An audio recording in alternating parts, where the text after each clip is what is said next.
We started this journey with just a dream. I have a dream. A dream to bring inspiring stories from across Africa to life. As we mark our milestone with our 100 episodes, we look back at the laughter. Do you have $500? I think you need to rethink your strategy accordingly, The fun. This man had started to read off of a blank piece of paper. The tears. I can't wait to get a job to be happy. But most importantly, the inspiring and uplifting stories. People not liking you, it's not on you. My first casting was for Christian Dior. From Legally Clueless, we want to say thank you for sharing and thank you for listening. 100 episodes of Legally Clueless. Hello and welcome to the 100th Legally Clueless episode. What?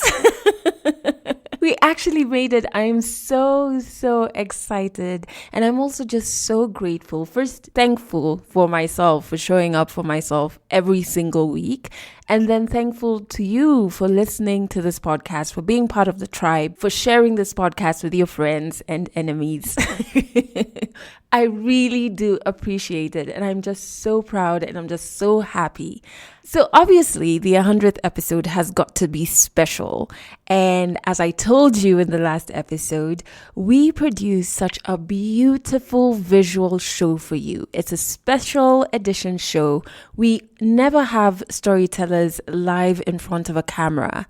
But for the 100th episode, we got some of your favorite storytellers in front of the camera to share their stories again. Stories like flipping a coin to decide whether you will live or die. Bobby is in the production. Stories about new beginnings, about finding love after a divorce, starting a successful business. Samantha, aka Jerry's story, she's also in the visual production. And one that is quite a few people's favorite. Kadzo's story about buying him curtains worth 75,000 Kenya shillings is in the visual show. All you have to do is in the description of this episode, there's a link to my YouTube channel. Head over there now, subscribe, turn on your notifications. In case you listen to this late, you might already find the video up.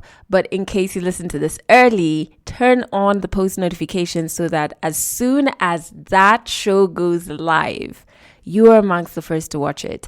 We poured our hearts, our souls, our blood, our sweat, our creativity into that show, and I would just really appreciate if you watch it. All right, as you're gearing up to watch that, in this audio episode, there will be not one, not two, not three, but 4 stories shared. And I was actually told by quite a few people around me who I go to for advice that I had not shared a story on the podcast. As much as I give you tidbits about my life, I had not shared a complete entire story. And so one of those 4 stories that's coming up is mine. But let's take it to the very beginning. 18th March 2019 is when I put out episode 1. It's 8 minutes of a very shaky voice. And at the time, I thought 8 minutes was so long. I was just like, this is such a long episode. And now our episodes sometimes even go to like 60 minutes. And before I hit record for that first episode, I had cried so much. I was so petrified. I was so confused. I was so scared. I didn't know what I was doing. Well, I still don't. But then I really, really didn't know what I was doing. I've never gone back to episode 1. In fact, when people tell me, oh, I've just discovered your podcast and I'm listening to episode 1 or I've just listened to episode 1, I really cringe because I'm like, oh my God, couldn't you just start at like episode 10? I've never gone back to listen to episode 1 until today. And when I listened to it, I realized my voice in my head, I thought my voice was much shakier. Even though it is shaky, I thought it was like shaky. And there's so many things that I said in that episode that are still truths for me right now. So here's a snippet from episode 1, those 8 minutes that I thought were so long when they really weren't. Thank you for being part of this amazing journey. 100 episodes. We are just getting started on Legally Clueless.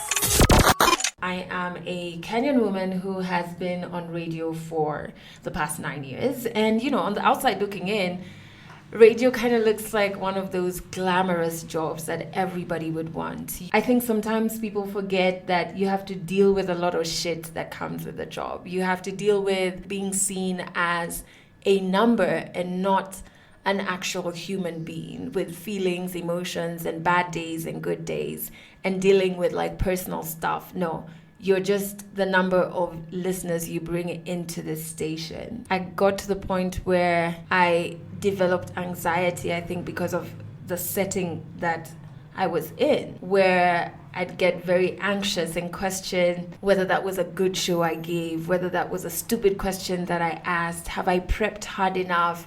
Am I on top of things? Am I enough? And as I sat down thinking about it, having bought my podcast equipment without really knowing even what the hell I was going to use it for, having transformed the extra room in my apartment into like a makeshift studio, even with all of that, I'm still winging it. And you know what? That's perfectly okay. Thank you for being part of this amazing journey. 100 episodes. We are just getting started on Legally Clueless. Now, we have gone from those 8 minutes of being petrified, slightly shaky voice, thinking 8 minutes is such a long podcast episode, to achieving so much together on this podcast. I mean, the podcast has traveled to over 5 countries and more. We have over 1 million online streams. We're going to go through some of the milestones that the podcast has achieved throughout this episode, but I want us to get into the first story, and it is... it took me a long time to be able to figure out what story to share in this 100th episode. Not because my life is one long movie just full of like thousands of stories, but I wanted you to really understand why I'm so grateful for this podcast, so proud of myself, and so thankful to you. So I hope you enjoy the first story that happens to be my story in this 100th episode. 100 episodes of fun, laughter, tears, and inspiration. We are just getting started on Legally Clueless. So I was one of those people who'd always wanted to turn 30, whilst everyone painted such a grim picture of what the third floor brings, with remarks like, "Oh, your face is so flawless, wait until you turn 30. Or you can party 2 nights back to back. Wait until you turn 30. And I think my 20s were so drenched in confusion. I figured that, yes, the third floor would bring pimples, exhaustion, but surely it must come with clarity, stability, and the ability to just make better decisions, maybe even to be able to stand up for myself. I thought these things would be handed to me by a doorman on the third floor. So a bit of a backstory. I've never really fitted in. In primary school, I started growing taller faster than most of my classmates. And also, my mom was so into healthy food. So when everyone had those swanky processed juices in the little boxes, I had either yogurt or fresh passion juice. When the other kids had packs of crisps or masala sticks, I had boring sandwiches, fruits, and the only snack my mom allowed us to have on special occasions, special being closing day, was homemade popcorn. I was different, and different wasn't socially acceptable. In high school, well, what's equivalent to Form 1 to Form 4, I was in Botswana. My parents were going through a messy divorce, and to ease things for my mom, it was agreed that I would go live with my aunt there. First, I was a week late for school, so everyone had their clique set up. Everyone knew each other, either from being together in primary school or, well, Gaborone has very few people in comparison to Nairobi, so literally everyone knew each other. So once again, I'm an outsider because I'm not from this country. I'm related to a teacher, which in school code automatically makes you a snitch. And I do not speak the language, which surprisingly was a very big issue. Luckily for me though, I formed my own clique with fellow outsiders, girls who were not from that country, who didn't speak the language either, and who in one way or another were outsiders too. While in high school, I found out that I loved poetry, which you can imagine at age 13 is far from cool. Who would rather sit for hours writing about nature or my mom instead of checking out the hot guy in school at that age? Me. I was different, and different wasn't socially acceptable. I came back to Kenya when I was 15 and joined St. Mary's for my IB. Now, because of my shift from 844 in primary school to IGCSE in high school, I'd done 3 years of high school in total. So when I joined Saints, I was with people 3 years older than me. I joined when I was 15, turning 16, and some of my classmates were 18, so they were able to drive to school. I also hadn't experienced the typical, very problematic high school boarding. Most people bonded over extreme punishments that they'd survived, and it's so weird that I sometimes wished I had a story to contribute to that, but I didn't. Most people were discovering the party scene and alcohol, and I, for some time before I discovered black ice, would go to the club and order Lucozade. I still loved words and poetry, which was still not as mainstream as I'd hoped it would be. Okay, backstory done. Let's get back to my 20s.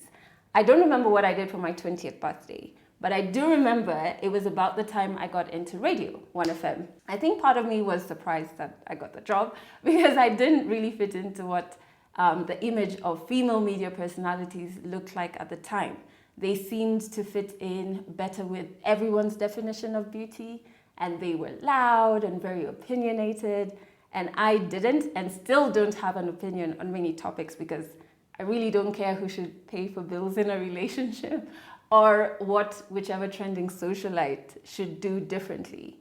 But it was a job, an exciting one, full of music, celebrities. I could wear whatever I wanted to work, and most importantly, I didn't have to wake up early because my show started at 3 p.m. Perfect. I remember once the station management had figured the shows on the station, they organized a photo shoot for all the personalities. This was probably my first official photo shoot, so I was excited.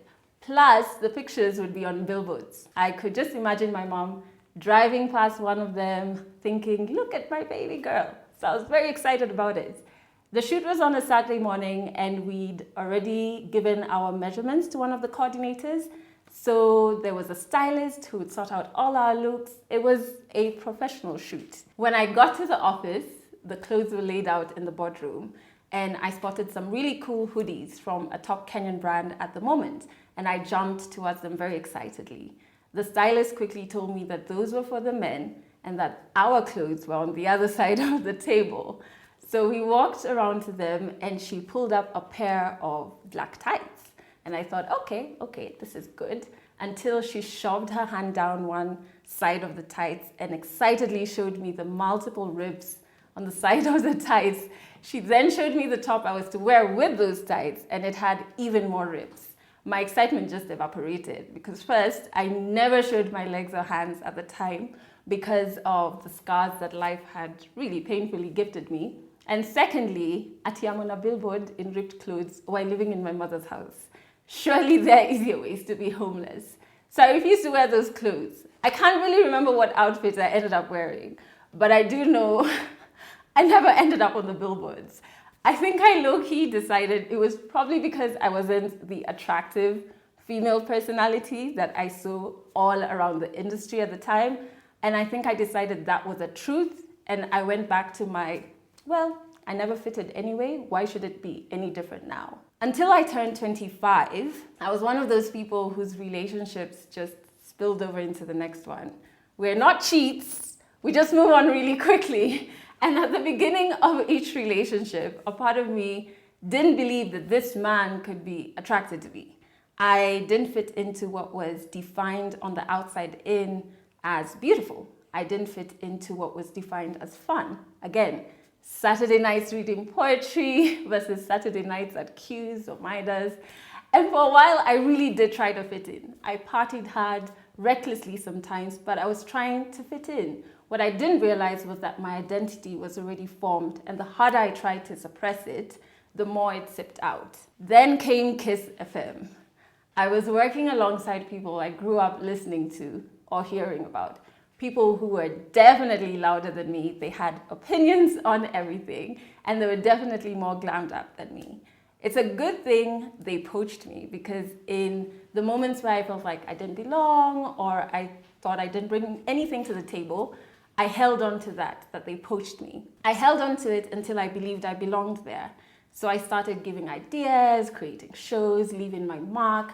I lost myself willingly in my work. And I loved that while I was doing my mid-morning show, I didn't have to fake a damn thing. I could, for 5 hours, allow my listeners to get lost with me in good music and in positive vibes. And I loved it so much that I wouldn't leave the studio for the entire 5 hours. And then I got moved to the breakfast show amidst very weird blog headlines that I had stolen the show from the previous host, which was so strange to me because I wasn't given a choice about moving, and how can I steal what neither of us owned?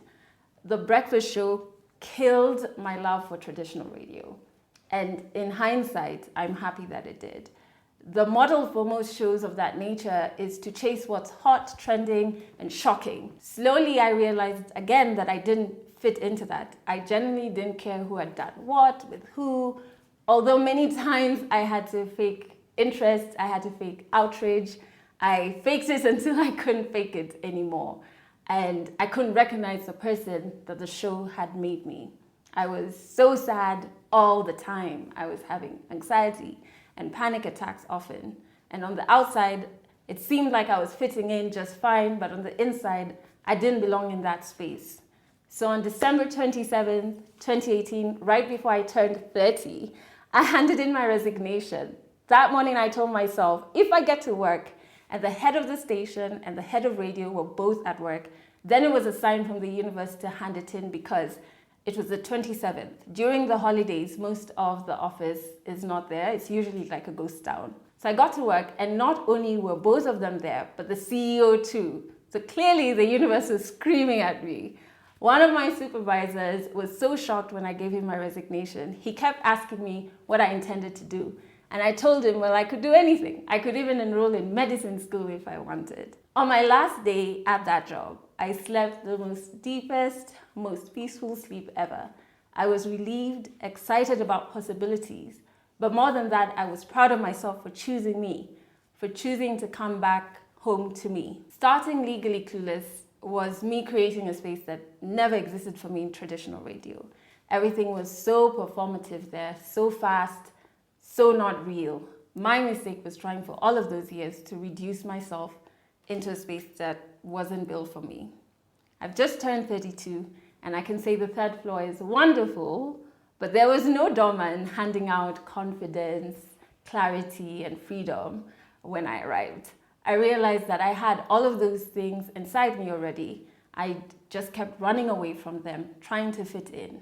This podcast is such a wonderful reminder that perhaps it's time for you to stop trying to fit in and create a space for you, a space that you get to call your home. 100 episodes of fun, laughter, tears, and inspiration. We are just getting started on Legally Clueless.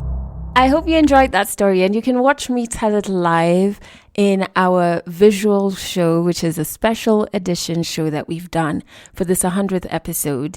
Just head over to my YouTube channel. The link is in the description of this episode, and you can watch all of the stories live, which is something we have never done before on this podcast. Maybe I'm going to make it a thing for every 100th episode. I'll share a story and we'll have video elements to it.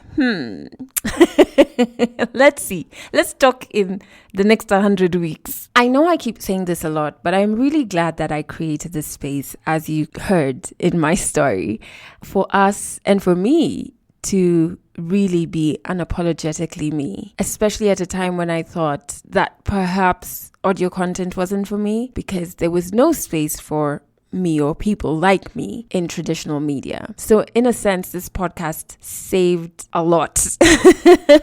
It really has done a lot for me personally. But I also love that I've gotten to learn so much from the various stories. I've gotten to meet so many wonderful people from the various countries and spaces that the podcast has been in, and from the various people that I have recorded for the podcast. I've also gotten to meet some of you who listen to the podcast. And I really am so thankful that whenever we do meet, you don't hesitate or shy away from sharing that you listen to the podcast, because I find that so affirming to me. Most of the times when I do meet people, one of their favorite stories has got to be Kadzo's tale of buying him curtains worth 75,000 Kenya shillings. And that's our next story. 100 episodes ago, the journey began. Stay tuned to Legally Clueless for more amazing stories from across Africa. This is in my past life. I have to put that disclaimer. I am not that human anymore.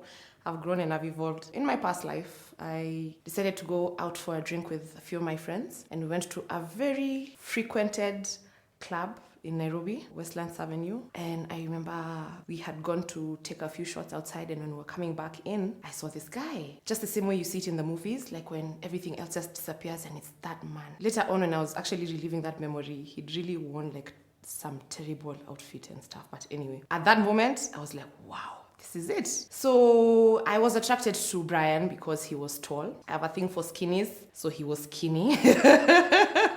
So I approached him. I was going to buy a drink anyway, and he was at the bar, and we sparked up a conversation, and he was an interesting guy. And I was just like, wow, this is it. Thank you, Jesus.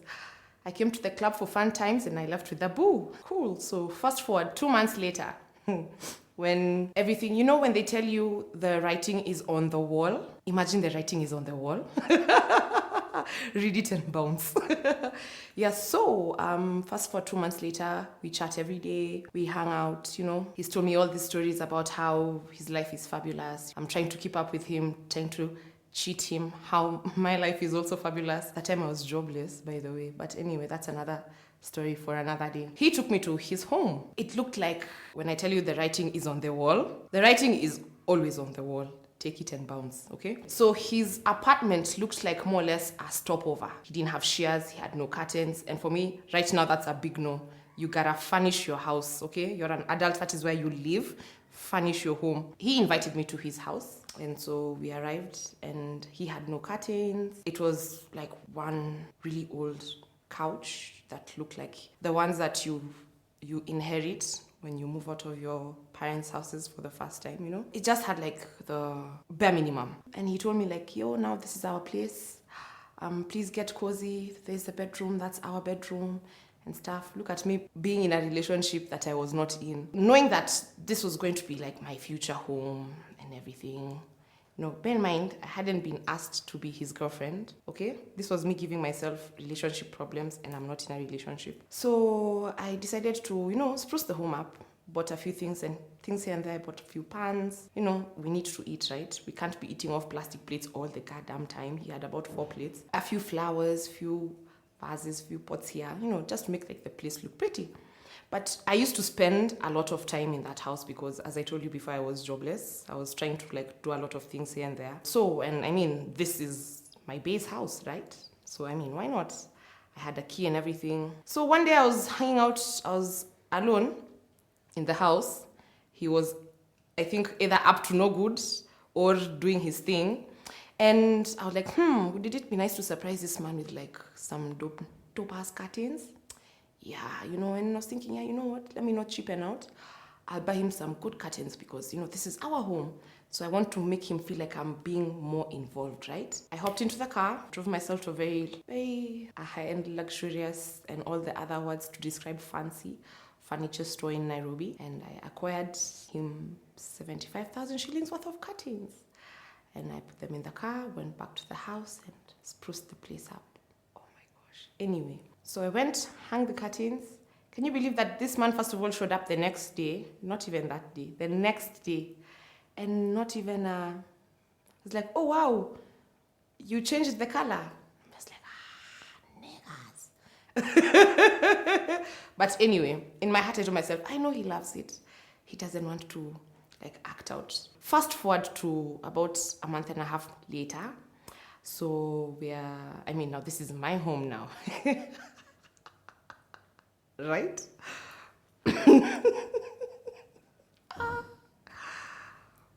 growth is a beautiful thing. So in the dead of night, we're asleep. I get a call.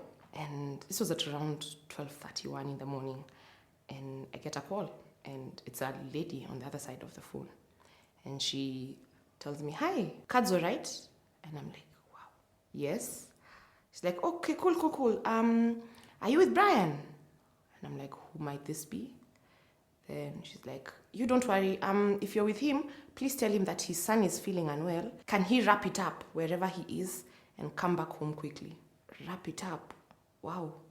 And I asked her, so who might you be? It's the wife. Tell him to wrap it up quickly wherever he is and come home quickly. She hung up. So me in my head, I'm like, what? Wait, wife. Okay. Home. Home. So where exactly am I? And I looked to my side, I'm like, Brian, yo, am I dreaming? So I wake him up and I tell him, do you recognize this number? And you know the way men do this thing where when you bust them, they try to like turn it around to make it look like you're the issue.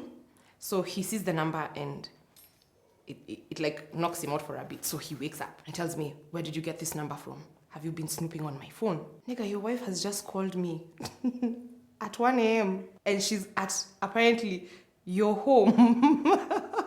And here you are accusing me about going through your phone?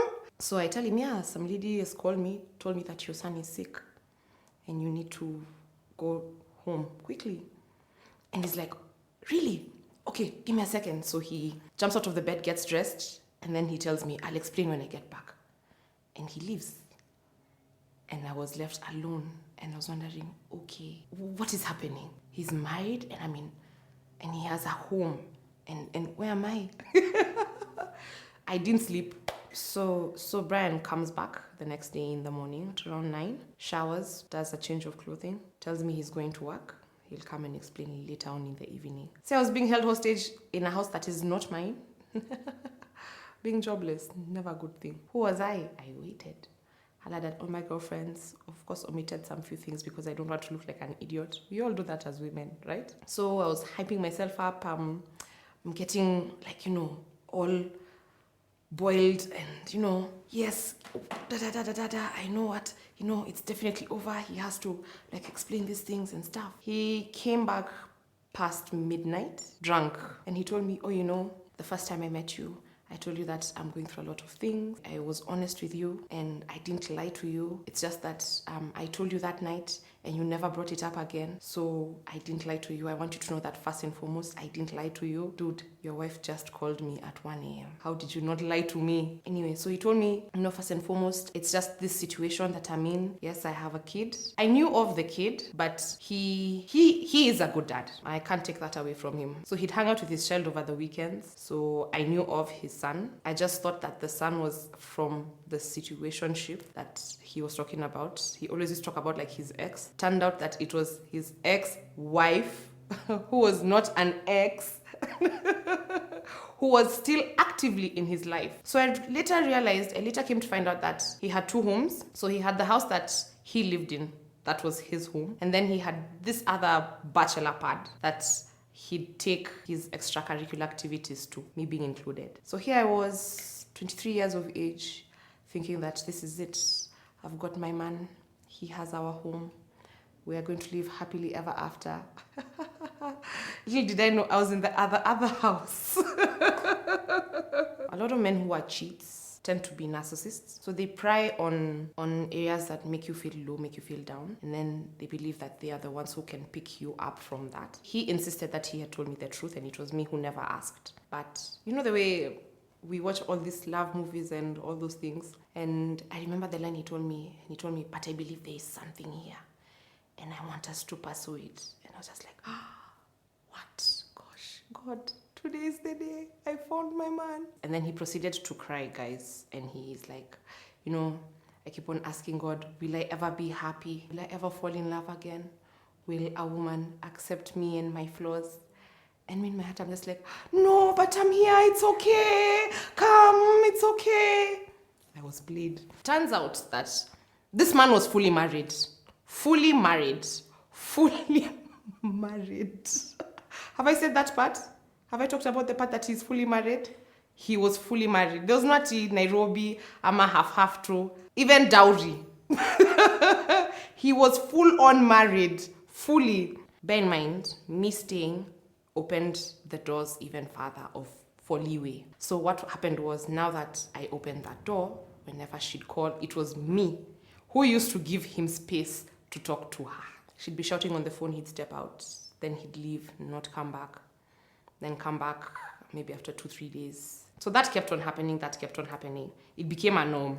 Imagine. One of the final straw, our anniversary was coming up. Not that. Our anniversary. So I decided to do something special. I bought like nice scented candles. I visited an lingerie shop. Cooked his favorite meal. And I told him, babe, please come home early. I have a surprise for you. And he told me, oh, nice, cool. I'll be there by 9. I made a mix by there on YouTube. By 7:30, I'd finished cooking. By 8, I had petals.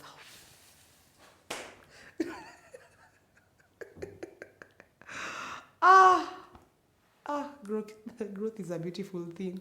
Scattered the petals around, lit my candles. Put myself on the sofa. I had oiled myself. I looked like a fish, with the Bath and Body Works, things that I had just procured anyway. So 9, 10, 11, 12. I have no message, no missed call. It's getting late. The candle is halfway burnt. The playlist is over. So I call him. And he's in a noisy place. There's a lot of noise in the background. And he tells me, I'm on my way. Don't sleep, I'm coming. I'm on my way. So I tell him, cool. Then he hung up. So that's midnight. 1, 2, 3. I'd given up. I switched off the candles. I was going to bed. So when I was on my way to bed, I could hear footsteps on the stairs. So I'm just like, finally he's come. So gone back, put on the candles, sprayed myself. I'm ready for the night to begin now, right?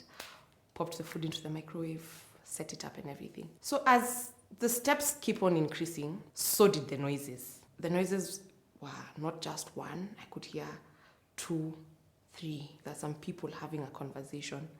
So I locked the door. I left the key inside because, you never know, it might not be him. And he inserted the key and he tried to open. And then now I could fully hear the voices. So he calls me and tells me, yo, open the door. And as he said that, I could hear 3 other voices in the back. This guy had come with his friends. So there was me blowing out the candles, trying to sweep up the petals, doing like a whole overhaul, turned off the music, everything, made it look like there was nothing happening, right? Went, opened the door with a gown. They're trying to complain. By then, with my eyebrows, which are on fleek and everything, they're trying to complain the way, you've come late. You were supposed to come here at 9. This guy proceeds to enter with his friends. Okay, he served them the food that I had cooked, like for us. He didn't even eat. And then I could hear his friends saying, hey, umsako anajua kupika, in translation is, hey, this your woman, see she can cook. We should be coming here often, yeah. And they proceeded to drink until morning. So he comes to bed at around 6:30, plops himself and blacks out. I have been waiting the whole night to celebrate our what? Anniversary. Okay, let us fast forward. The final straw. We are out. He's at the bar. Funny how things work. We were at the bar that we met. You're supposed to procure some shots. And then I see him talking to this other lady. And his hand was on the nape of her waistline. And he looked a bit too cozy, a bit too comfortable. I started feeling some type of way, right? Bear in mind, this time, I've lost half my friends. They don't want to hear Nana Brand stories. I've been, I tell them this, and then I go and I do something else. And then I go back, I tell them, okay, I did it, and so now, this time round, I know this is on me now, I have to face this head on. So I walk to the bar, and he's really having it was really intimate, even the way he was looking into her face, because, he's really tall. So he was looking into her face, and they're having a convo. So I slotted myself inside in the middle, and I told him, hi, Brian, introduce me to your friend. And he's like, yeah, sure. Meet Kare, this is Kadzo, my friend. And I'm like, your friend? I'm like, ha ha ha ha ha. He says that a lot. I'm his girlfriend. And he tells me, whoa, whoa, whoa, whoa, whoa. No, you're not. I'm like, yes, I am. And then Kare's like, okay, I'll just come back later. So she left the two of us there. And I'm like, why would you say that in front of people? And he told me, get this. I've never asked you to be my girlfriend. I think now the writing was on the wall, all of it. Yeah, and he told me, I thought we were just hanging out and it's been fun. I've never asked you to be my girlfriend. Anyway, I stormed out and I left. Crying my ass off. Went home. We didn't speak for about a week. Then he called me. Oh man, I felt really bad. And he told me to come over so that we can talk. I'm like, okay, cool. I'm gonna come over. I went and did my hair, did my nails. I don't know why I'd worn like matching innerwear. I think that was just for my self-confidence. It wasn't. Took myself to his place and he told me, don't get it twisted. We're still going slow. This is, remember when I told you to take note of? Anniversary. Here I was dating someone who was not dating me back. Anyway, going through when that whole fiasco was finally over and I sat down and I thought about it. I actually really did give this man cues to really use me. I think I don't want to blame him fully, but I think I also have myself to blame. I thought that maybe he'd do better, not that he's the one who wants to get me. He didn't. Nothing changed. So after a week and a half of so many pep talks from my friends, so many this, so many that, I left. I eventually left. I deleted his number. I blocked him. Moved on. About a month and a half later, one of my then friends sends me a picture and it was of him and this other girl. And she's like, yo, guess who I've just met in the club? And I'm like, yeah, nah, I don't want none of that. I'm not trying to be that person. I don't want none of that. I researched just a bit. So I wanted to see, who's this? Just curiosity too. I get onto this girl's Instagram page. Oh my gosh. There were so many photos of her and this dude, okay, in the house with his friends. Like it was the same script. Even with the guys who used to tell me the way, this man is definitely for you. He's so serious for you. He's so serious about you. She had candid selfies with these friends of his. And I was just like, yep, you know what? He had another me being lined up. He's still married, by the way, till today. Okay, guys, and as I said, I was 23, I was young. I'm grown now. Several relationships later, some together. As I said, I learned the writing is always on the wall. He will never leave his wife. Right now, he has 3 kids with the same woman. They're still married. He's had a few. I make a point not to follow him that much, but there was once that I was perusing the internet on my banner accounts. We all have those. No? Y'all don't have banner accounts? You guys don't know what you're missing. You guys want to be busted over there that it was you who was talking. Nah, bro. I was talking with my banner account. Anyway, and I see a picture of him and yet another babe, and in the background were my sterling, brilliant beige curtains. This nigga still has my curtains hanging. 100 episodes ago, the journey began. Stay tuned to Legally Clueless for more amazing stories from across Africa. If you want to watch the raw, unfiltered story by Kadzo, head over to my YouTube channel. She is one of the storytellers in our 100th episode special. Oh man, first she looks so wonderful and she's just so open and honest about this story. And then her laughter is just so infectious. I am pretty sure you're going to enjoy watching her tell that story. So link in the description to my YouTube channel. That was definitely one of the most interesting stories to record. I've recorded over 150 stories so far. Some you've heard already and some you're yet to hear. The podcast has recorded stories by Africans in Kenya, of course, in Senegal, in Ghana, in Nigeria, in South Africa, in Egypt, in Ethiopia, in the United States of America. And the podcast has also done a university tour where over 50 stories from young Africans in USIU Africa, my alma mater. Big shout out to everybody who went to USIU. We also went to Meru University, which is so awesome. We went to Riara University, which is amazing, and so many other campuses. And we got to sit down with young Africans and listen to their lived experiences, listen to their stories. And man, I learned so much, even just about my own country. Things I thought I knew, turns out I really didn't. One of the stories recorded during the Legally Clueless University tour was an inspiring story by Bobby. A story that will take you from flipping a coin to decide if he'll live or die to winning 7 film awards. Not 1, not 2, not 3, but 7. The next story you're about to hear is by Bobby. We've shared with you inspiration from across Africa. Today, we celebrate you. 100 episodes of Legally Clueless. After now being done with primary, and situations back home were tricky because my mom had left her job because she wanted to follow God full time. The only option was now to go to a public school. Mind you, I was in a private primary school where, it was spaghetti and meatballs. Now you're going to Githeri 24/7. You're like, whoa, how am I gonna cope with this? So I remember my dad came and told me, yo, you know what? You're going to a public school. We don't have enough cash to take you to a private school. So I was like, cool. I remember the first night of secondary, I couldn't even sleep. I was frightened.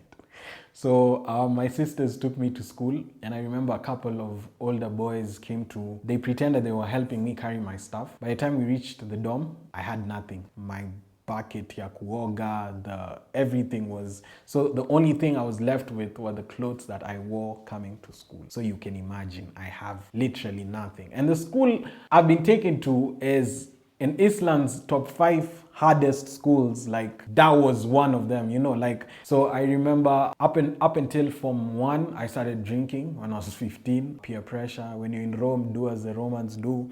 And we weren't drinking even hard liquor. It was alcohol worth 40 bob, and they used to come into small sachets.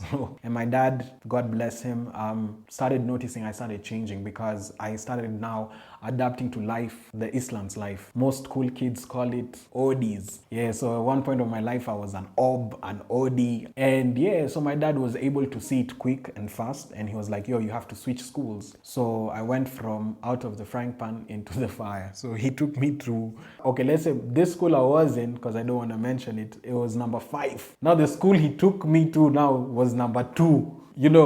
From number 5 to number 2, here where everyone, there's a Swahili saying goes, pwagu hupata pwaguzi, where a small thief finds a bigger thief. Now that's the school. I feel like that school was inspired by Alibaba and the 40 Thieves, because everyone there, everyone was just, you had to tie your shoes like a necklace, so that when you wake up in the morning, you still have your shoes, guys didn't have mercy, in terms of vests, everything, socks, they wouldn't leave anything for you.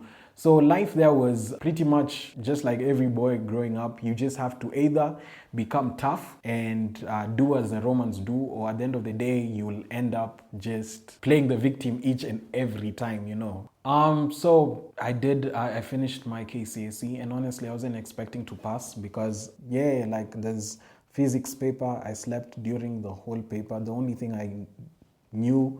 question they asked that I knew was my index number. So the rest of the paper was blank. So I was even shocked when my grades came out and I had a C. So I could go to uni. Now going to university, I'm looking for universities, and my dad played for Harambee Stars.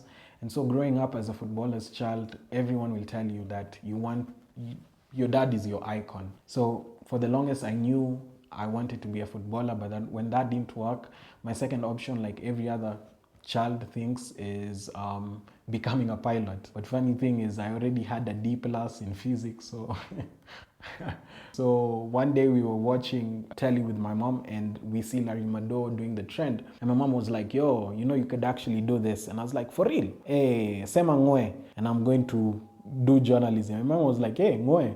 So I'm like, aye, cool, tomorrow, journalism it is. So that's how I ended up doing journalism. My first pick was Multimedia University, because I thought it was kind of public as well. And my dad was like, yo, my friend told me about Triara University. And I laughed. I can't forget that day. You know, like my dad was very serious telling me, I want you to go to Riara. I laughed. I was like, bro, you know, the whole fees I used to pay in secondary is not even one semester at Riara. Why are you playing? And my dad was like, you just go check. So when I went, I found out, kumbe it was just 3,000 more than Multimedia University. And so he told me, make a choice. Where are you going? Hey, I saw the brochures and I saw foreign girls. I kid you not. That's how I ended up going to Riara University. I looked at the brochure like this and I saw, wow.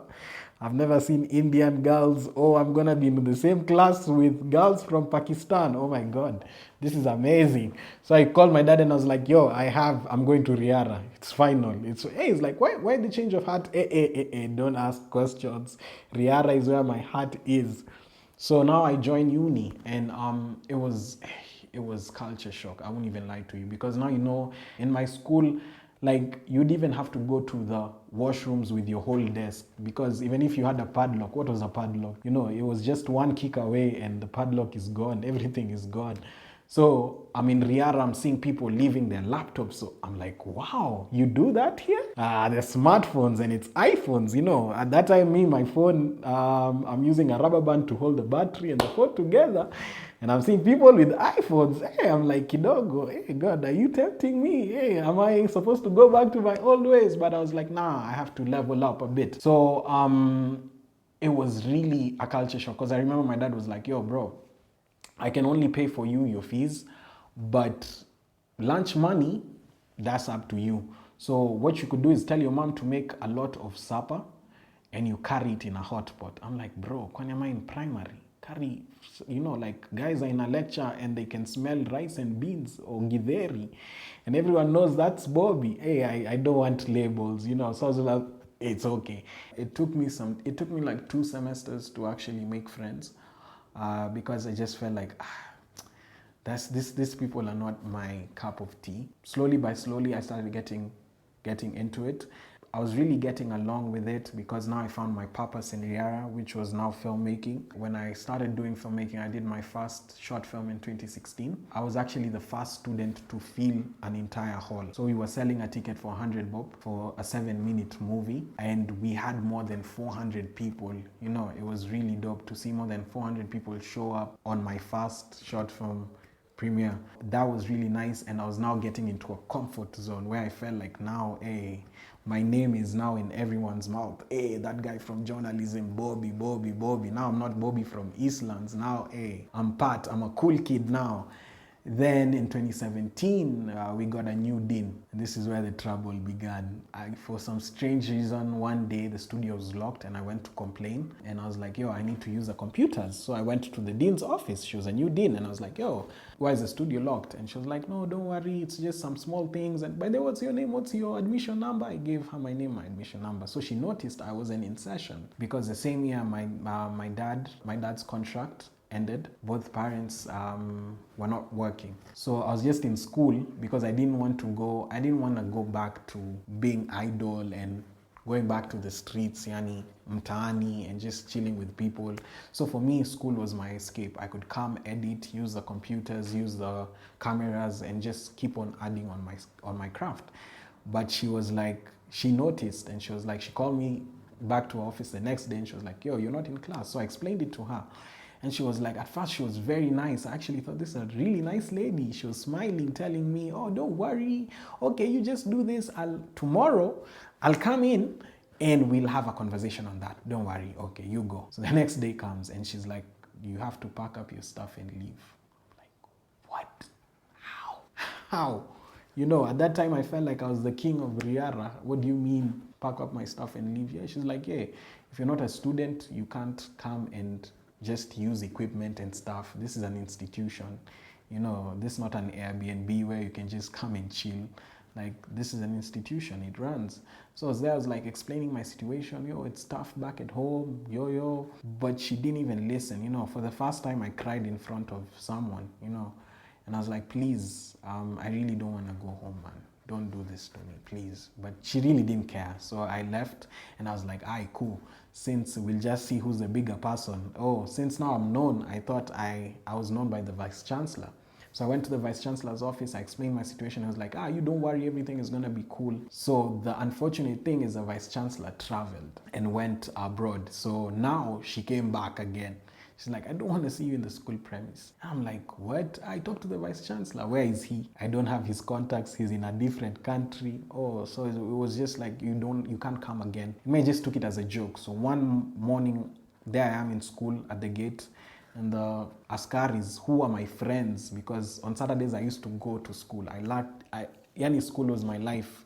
The cleaning people, the watchmen, walikuwa wananijua. So they were like, Bobby, we've been told not to allow you in school. And I was like, why? They were even asking me, what happened? What did you do? And I was like, I don't even know. So she came in, she looked at me, she said hi, she laughed, like, I have the last laugh, and she left. And I got a call from the Deputy Vice Chancellor telling me, you're not allowed in the school anymore. So just go home. So I went home. That was really one of the darkest moments in my life, because now I was there like, what happens? My friends from school had the story and they were like, don't worry, Bobby. Hey, Nelson Mandela. I felt like Nelson Mandela. Don't worry, we have your back. Freedom is coming tomorrow. We'll set you free. You'll be back in school.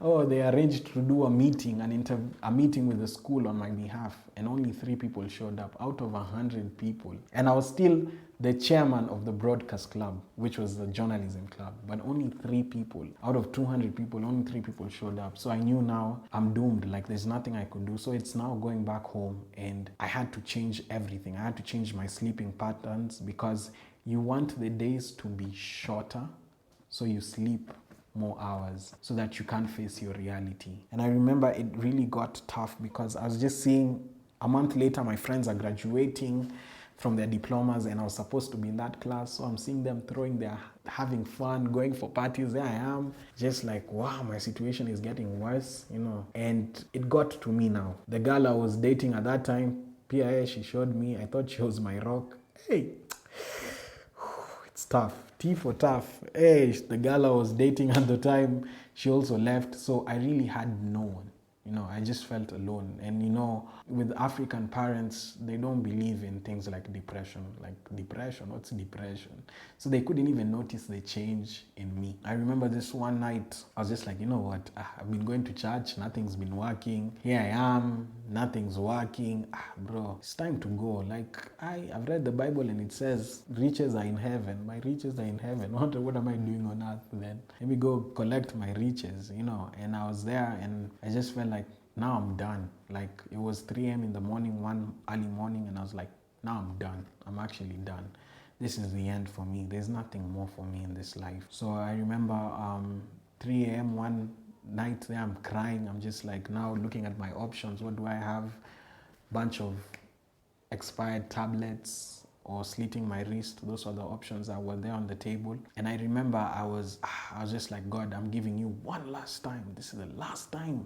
And if you don't show yourself today, I'm coming to see you. And I was so broke, the only thing I had was a 50-cent coin. And I remember I tossed that coin. I was like, so if it lands on heads, because a coin only has 2 sides, it's either yes or no. And I prayed and I told God, if it lands on heads, then it means you want me and I'm coming.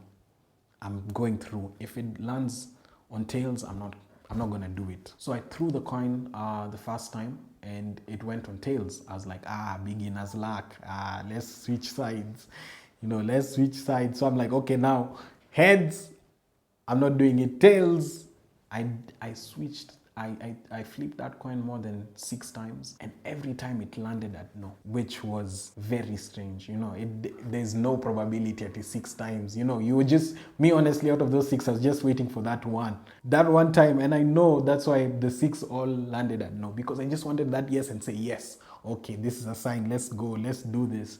But nothing. So I remember that night I just cried myself to sleep. After crying myself to sleep, I was like, okay, Sawa, you said you still want me on this earth, and show me what you want me to do. And slowly by slowly, I started developing an interest on YouTube. And now I was like, oh, snap, hey, YouTube. Started seeing other YouTubers from the UK doing group YouTube. And I was like, that's so dope. And since I'm from Eastlands, and my friends in school are from Westlands, Westie. It's like East meets West. Oh, snap, that's a really good name. So that's how I came up with the name for our channel, East meets West. And I was like, I called my friend Dominic. I'm like, Dom, I have an idea. We start a YouTube channel. Bro, are you sure? YouTube. 2017, YouTube in Kenya wasn't that popular. So eventually now the issue was how to sneak. Everyone knows my face. I'm not allowed in the school premises, but I have to sneak in. So the only way I could do that is on Saturdays. And now I have to sneak into school to shoot videos and then dip, because I can't come during the weekday because the dean is there. So we started doing that, and then one of my lecturers, big shout out to Mr. Kinyeki, there was an East African Student Film Festival, and the short film I did in 2016, he was like, yo, why don't we submit this film? And I was like, yeah. And then there was another film I did with a smartphone. And I was like, there's also a category for a smartphone, so let's submit. And I was like, okay, I don't have anything to lose. So we went for that competition, and by God's grace, we won 8 awards. As I said, I had a phone, like my phone had rubber bands, like 100 rubber bands holding the battery. And I remember I won an Infinix phone for best smartphone film. And I was crowned Infinix Rising Star at that time. So it really felt nice. And at that moment, that's when the school was like, hey, who's this Bobby? What can we do for him to appreciate him? Because I was the first student to ever win anything in terms of multimedia journalism in the school. And that's when, where I'm really grateful, the owners of the school called me, and they asked my lecturer, like, what could we do for him? Buy him equipment? And they're like, no, this guy hasn't been in school for 2 semesters. He's just been home doing nothing. They asked why. He can't afford fees and stuff like that. They're like, and you guys let him go. So they called me back and they were like, yo, we've paid everything. Even your graduation gown, it's been catered for. You just come back to school. Because you're really talented in this film stuff. So that's how I ended up going back to university. And honestly, looking back at it, if someone asks me, is there a God? I'm like, yeah, because everything just ended up aligning, very well. After that, now I was back in university, and I feel 2018, now that was 2017, 2018 was also a good year because I did my first documentary, which came in 4th in Africa at the Natalie Lorenzo Awards. That's like one of the biggest documentary awards in the world. So we came in 4th, and I won my first Kalasha as well in 2018. Looking back at it, I was like, oh, this is really what I was meant to do. 2019, I was able to get a Canon film. Canon had a film festival that they were sponsoring, and I also got to win an award. So things just started falling in line. But the thing about going through a phase in life, the pain, one thing I've learned is pain is necessary for growth. For you to grow, pain is essential. And up until this very day and age, I was talking to someone and I realized that I never quite let go of everything that ever happened in my life. I always held on to it. The people who hurt me, the people who did anything bad to me, I never quite had closure from the whole situation. That's when I realized that depression is holding on to the past, and anxiety is having worries for the future. So you have to be in the present, because that's where everything is happening. That's where the magic is. And in the present, you don't have to carry the weight of what happened or your worries of what's going to happen. We've shared with you inspiration from across Africa. Today, we celebrate you. 100 episodes of Legally Clueless. Honestly, Bobby has grown to be one of my favorite human beings. He's just so full of life and so wise, and I'm pretty sure he's going to be going so far in his film career. And of course, you can add a face to the voice you heard by checking him out in our 100th episode special on my YouTube channel. He is one of the storytellers in that show. So another milestone that I am super proud of happened in May 2019. Legally Clueless made history by becoming one of the first syndicated podcasts in the region as a very international media company, Trace, picked up this podcast to air on Trace Radio in Kenya. And I was really excited about that because first, pitching to Trace was the third time I was pitching the idea to syndicate this podcast. The first time I pitched it, I didn't even have episode 1. Yeah, even those 8 minutes were not there. And I pitched it to my former boss at Radio Africa because I thought, well, this makes sense. Why would you want the hustle of having an employee? Why can't I just produce a show and deliver to you episodes? It made so much sense in my head. The pitch didn't go well, maybe because I did not have even one episode to play for him to explain what exactly I was trying to do. But also, I think he was very hell-bent on keeping me at the station. So the only way I was going to have a syndicated show was if I stayed at the station. And that was just something I really didn't want to do. The second time I pitched the show was the beginning of 2020, actually. Maybe end of 2019 into beginning of 2020. And it was to a new age media company that was actually digital. So it's an app. I was like, we are so aligned. Do you want my podcast? You can play it on some of your radio stations because the app actually had quite a few different radio stations on it, different genres of music. It's actually a pretty good idea. I can't really tell you what happened with that pitch because I don't even know myself. I think they just went silent. I don't know. Maybe I wasn't convincing enough. I don't know. But I also believe that the universe lets things happen the way they happen for a reason. And I'm glad they did because the third pitch was to Trace. And I still remember sitting with one person from Trace, talking to them about it, and they were like, this makes so much sense. Put together a deck. So I did. And then I had a pitch with the regional head of Trace, and it was so nerve-wracking. He had such tough questions. Shout out to you, Danny, though. You're so amazing. But I was just like, oh my God, I hope this works. I hope this works, because I was just like, can you imagine this podcast being on Trace? That would be so wonderful. That would be so wild. Like that chick who was recording episode 1 for 8 minutes. Did she ever think she would be here pitching to Trace?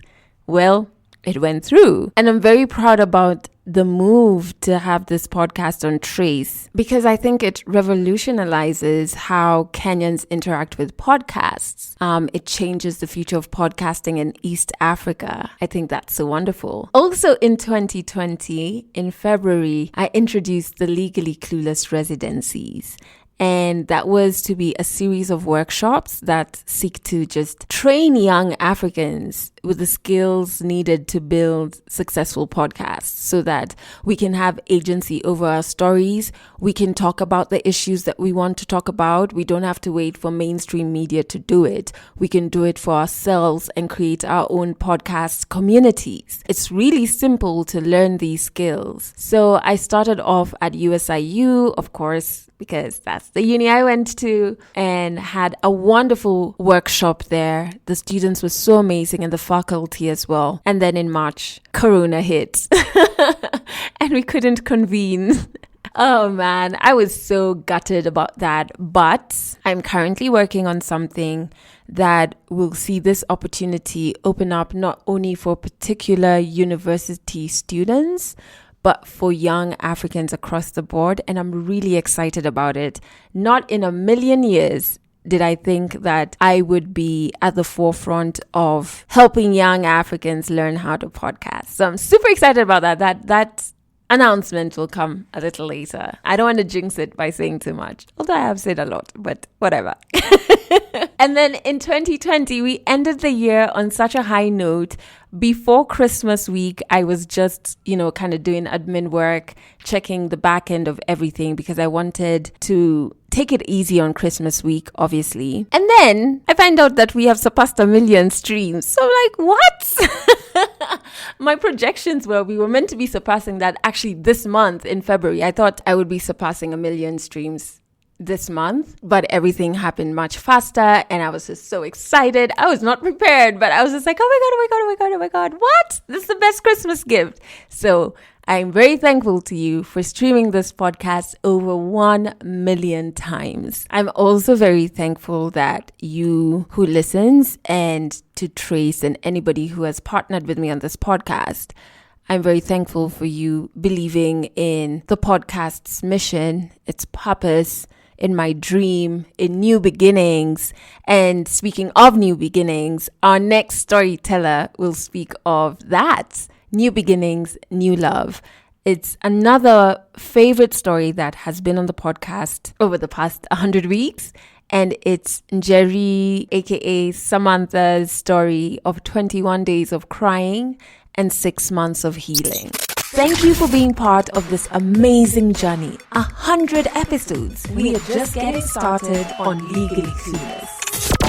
So in 2016, I just got out of an 8-year relationship, and 4 out of those 8 years, we were married. It was a very difficult relationship, and it took me a very, very long time to get to the point where I was able to leave because it was a very violent relationship. And as a mother of 2, I felt like at that point, the most important thing for me and for the children was to leave and to find a better space for myself and for the children. So on the last day of this relationship, it was a very dramatic day. My then husband hadn't been home for a couple of days and he had left with my laptop. It was important that I get this laptop back because I needed it to work.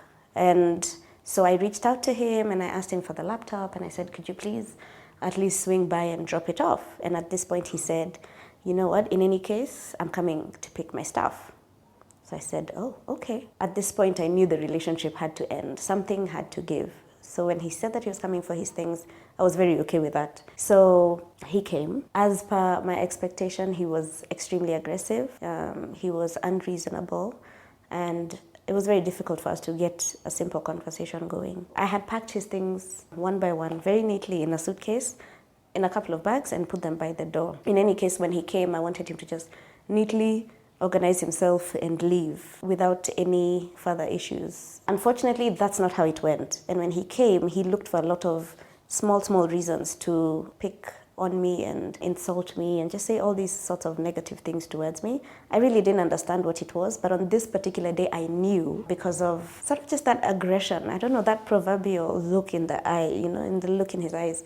I knew that this was different. I knew that this was going to be a very violent, episode. And so it was. He came at me, he strangled me. He actually knocked me in the head. He literally head-butted me right on my forehead. He took all the wall hangings down, all the family photos, all the framed wedding photos and all those things, and he threw them at me one by one. He threw his wedding ring at me. At this point, I had already known that this was going to be the last day that I was going to go through this. I knew that this was the last time I was going to let him cross boundaries like this with me. And so I just let it happen. So he got home around noon. So eventually around 1 o'clock, after a lot of this dramatic, fighting scene had taken place, I decided to pick up my stuff and leave. By leaving, this just meant running away because I knew I wasn't safe at this point. I had stashed all my important documents and my phone and everything with the help, the nanny. I knew it was important that I do this because he would have gone to any great length to inconvenience me at this point.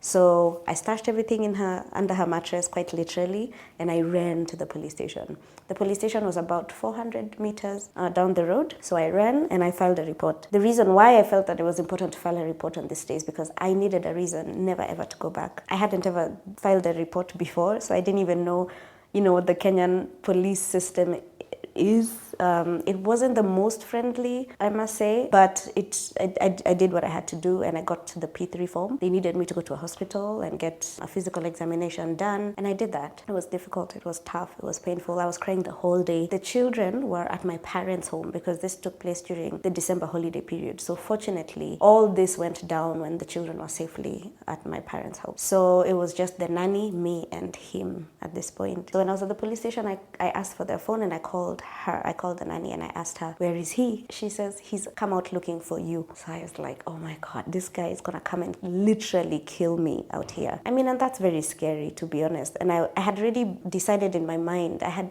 was very clear that this was the last day, but I felt like he was going to do anything to ensure that it wasn't, and to ensure that he leaves me with an indelible mark. So the day was very dramatic and it was extremely exhausting. It was a very painful day to have gone through, but I'm very grateful because my mom was there for me, and so was my aunt and my sister at the time. When I was in the whole police station situation, the nanny called my mom because I had a list of emergency contacts on the fridge. So she called my mom and told her everything. And so my mom rushed over with my aunt, to help me through the whole hospital situation. When I got back home and the dust had settled, it was so unreal. My kids were there and they were looking at me wondering, like, where is mom here?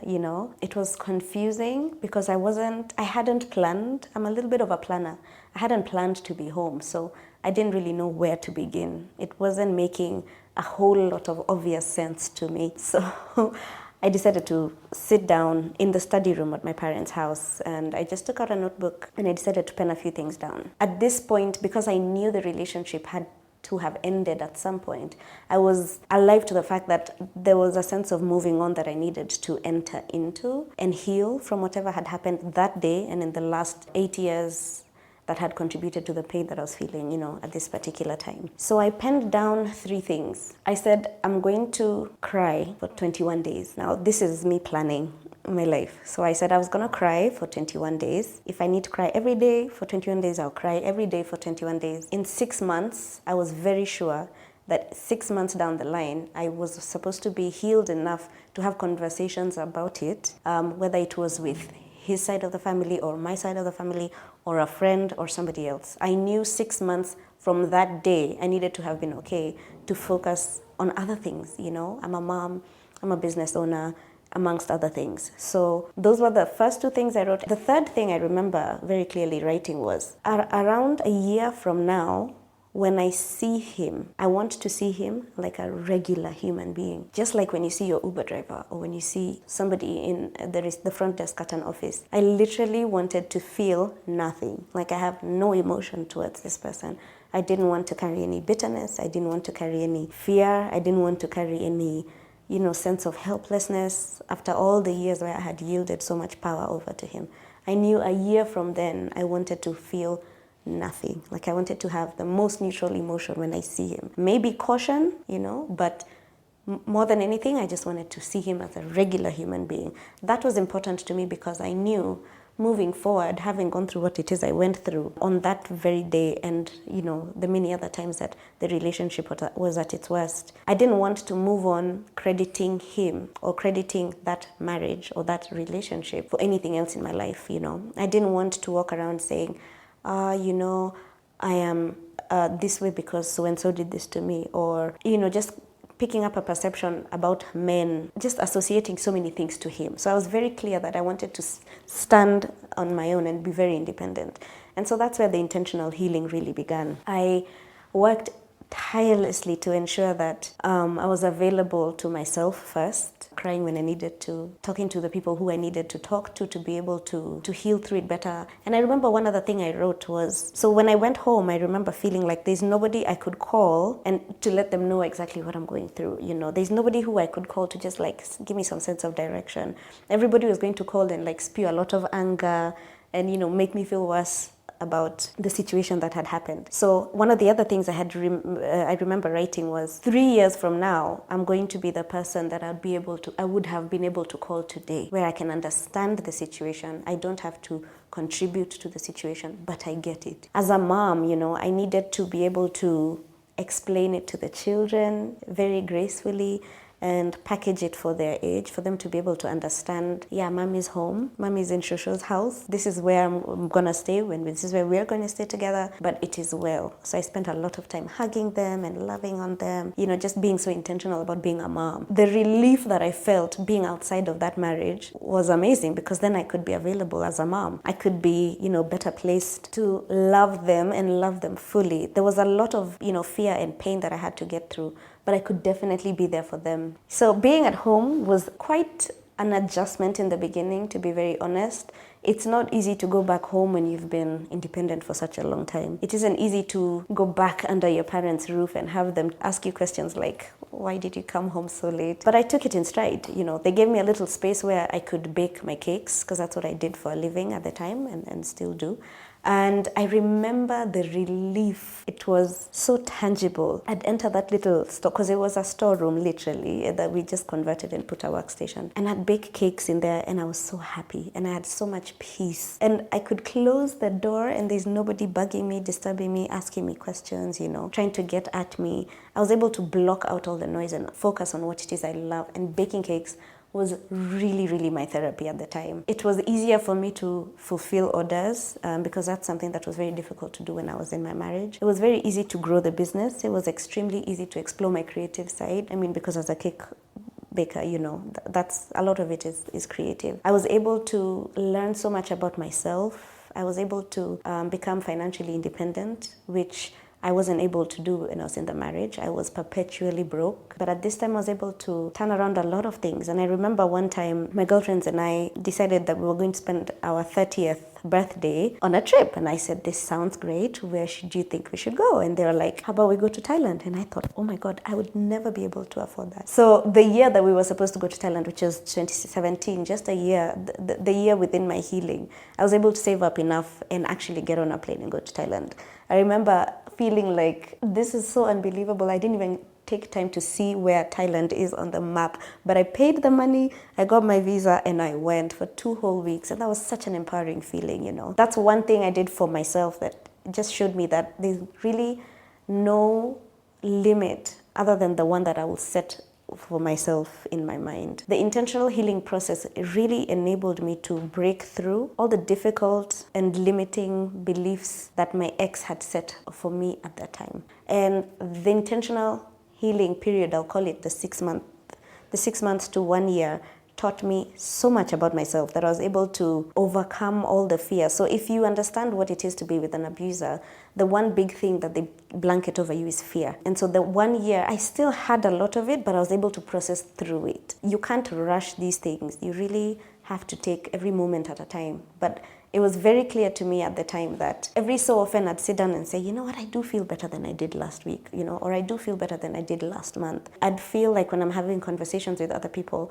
maybe it would make me, I wouldn't cry, whereas before, just talking about something would make me shed tears. And there's nothing wrong with crying, but I was very clear about my healing because I needed to recover my life.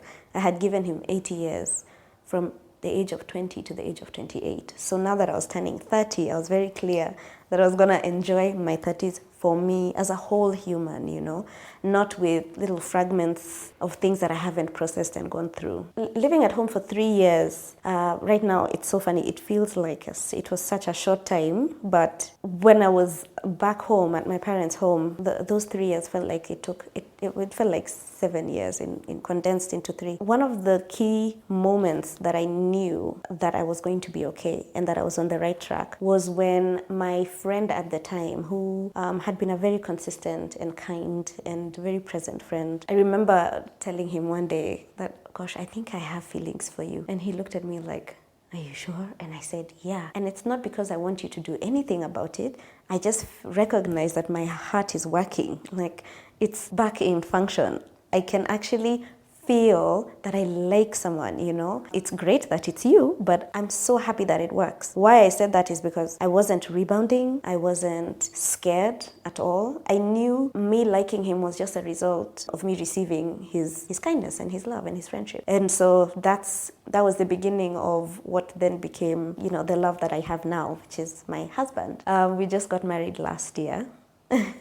We had a customary marriage ceremony last year, which was amazing. And through it all, I'll just say it isn't easy to move from an unhealthy relationship to a healthy one. It takes a lot of time in between. But I really believe, because I was so intentional about that, and I'm also very intentional about this particular relationship, I'm able to see where I'm still struggling with one or two things from the past, because you never really truly heal. There's still a few small things that will crop up over time. But I'm able to investigate those feelings or those tendencies and sit down and ask myself, are you mad at him, or are you mad at something that somebody else did in the past? And then making him pay for it. And those are the realities of moving on. Moving on is beautiful. People feel like it's a miracle, but it takes so much work, even to delve into a new relationship with an amazing person. So I'm very grateful to be able to have found love. It's an amazing feeling. The children definitely deserved to have an amazing dad, a very present one too. And the other thing I'll say is the business has really, really, really grown. I remember baking cakes when I was in that marriage. I'd cry so much. And I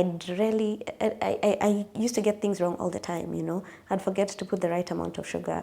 I'd forget the correct time of delivery. I'd forget so many things because I was dealing with so much. I remember feeling like being with my ex at the time was a job. It was such a full-time job, trying to always process his next move before he does it, and that's really no way to live. Moving back home was like 3 years of relearning, how to do my best at work and how to come through. I was able to hire people, so the business has really, really grown. And yeah, we're really proud of how things have happened. The children are stable and they're very happy. I think it's just amazing.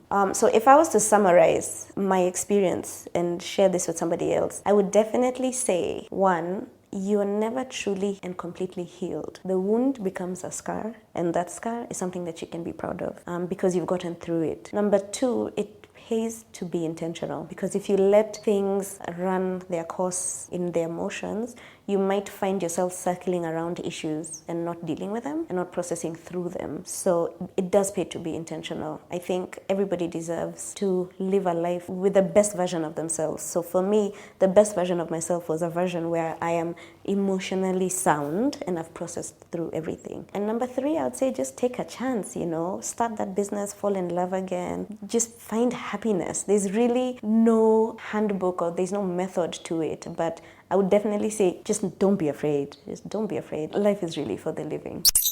Thank you for being part of this amazing journey. 100 episodes. We are just getting started on Legally Clueless. That is one of my personal favorite stories because I know Samantha personally and she's just so wonderful. Make sure you check out the 100th episode special on my YouTube channel. She's one of the storytellers sharing her story live in that visual show. I'm so proud of that show, my God. So if you hit the link in my description... Adele, what's happening? If you hit the link in the description of this episode, you can go directly to my YouTube channel and you can watch that show. Please watch it. I am so proud of it. And hopefully we can, whenever we hit a milestone, do more of such shows. I really enjoyed doing it. So we've come to the end of this episode, this special monumental episode. And I first just want to say thank you for allowing me into your space every single week for the last 100 weeks. I really do appreciate it. And I really do enjoy this space and sharing this space with you. I also want to thank everybody who has sent an audio note to the hotline, be it a story demo or maybe you were just reacting to one of the stories or something you had on the podcast. I appreciate you so, so much. You are really such a glue in this community. Here's to 100 more episodes. Yes.